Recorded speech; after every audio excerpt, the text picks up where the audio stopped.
Judgment versus discernment. Good day to you, our dear Lightworkers, our dear representatives on planet Earth today. We are very pleased to connect with you. On this day, in May of 2021, you are living in chaotic times, dear ones, in what appear to be dark and desperate times. You are privileged indeed, for you are here on Earth to experience the great awakening of mankind from his dream spell, from his indoctrination into negativity and fear. That is what you came to Earth to do at this time. You came to Earth to help humanity rise up from his deep entrainment, from his dark feelings about himself. Mankind has been taught that he is inherently wrong just by being a human being. The devil, evil, has turned black into white and good into bad, and mankind no longer knows how to free himself from the oppression of ignorance and dysfunctional behavior. Humanity suffers from the disease of the deep belief that what he believes is right is the only way of seeing things. And this is so because he has been taught to criticize and condemn anyone with a different mindset than that which he holds. And so Christians condemn Muslims, Republicans judge Democrats, the drug-oriented medical system attacks the holistic approach to disease, the Christian reviles the Gentile, and the rich look down at the poor. Division and separation have totally taken over the world, and evil seems to reign supreme. And yet, all is as it should be, dear friends. There are no accidents on this planet Earth journey.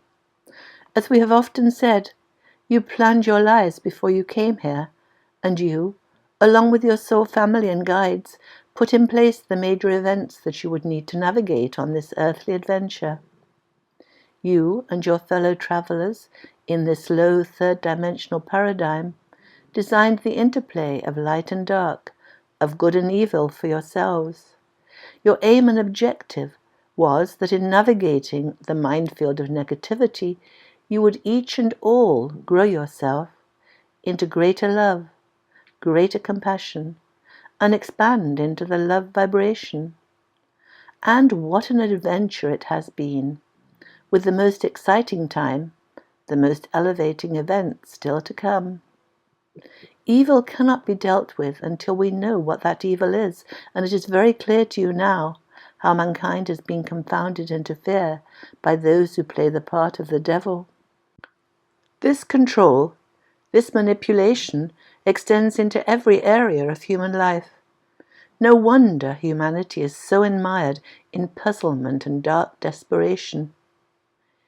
In the early stage of our human journey, before we awaken to our divinity, we humans compare ourselves to each other to evaluate our status.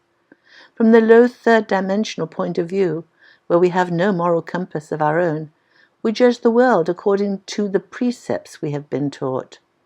And we have been taught to value things. We have been taught to evaluate our brethren through the filter of how they look, what they own, how expensive are their house and their car, how prestigious is their job. The compassionate, the caring, the meek and mild have been castigated and shunned for their poverty and lack of material wealth. They are judged severely and rejected as less worthy than their affluent, conspicuously consuming brethren. Indeed, this philosophy has put mankind on the wheel of karma. We attract what we judge until we stop judging what we attract. And your third-dimensional brethren are still deeply entrenched in their hypnotic state, in their dream spell. It is indeed a deception perception. The information we receive controls what we perceive. A child, a young adult, can only live his life through the filter of what he has been taught. And we designed this earth for ourselves, so that we would be taught dysfunctional behavior and value earthly power and conspicuous consumption. And we Lightworkers, We starseeds are aware of this now. And as the flow of the electromagnetic energy floods the earth with its magnificent loving radiance, we are increasingly moving away from judgment. For we realize that our third-dimensional brethren are exactly where they need to be. Who judges a child for his ignorance? When we denigrate and disparage our third-dimensional brethren for their dysfunctional beliefs and behavior, we are hurting ourselves. We too have negotiated the early parts of our life through the filter of false beliefs and deviant behavior. We could not do otherwise, for we did not know that anything other than what we had been taught was possible. So it is with our still sleeping friends. They are immersed in that stage of their life where criticism of themselves and all around them is an inherent and inevitable outcome of this part of their earthly adventure. This is how we set up the human hero's journey. And we lightworkers, we starseeds, are so fortunate that we have lived through those darkest days where we judged all around us as less than us for how they looked and what they owned. We have moved from judgment to refined and understanding discernment. When we judge, we criticize and condemn. We look down upon the thoughts, ideas, and behavior of others. When we discern, we see the behavior in the larger context of this human journey. We see that it is dysfunctional, yet we do not judge, for we realize that our brethren set the situation up for themselves. Those still asleep in the midst of their deception-perception experience are not to be judged for their behavior. Compassion and understanding are all important here. They are in the midst of the dark dream that constitutes the first part of their incarnation.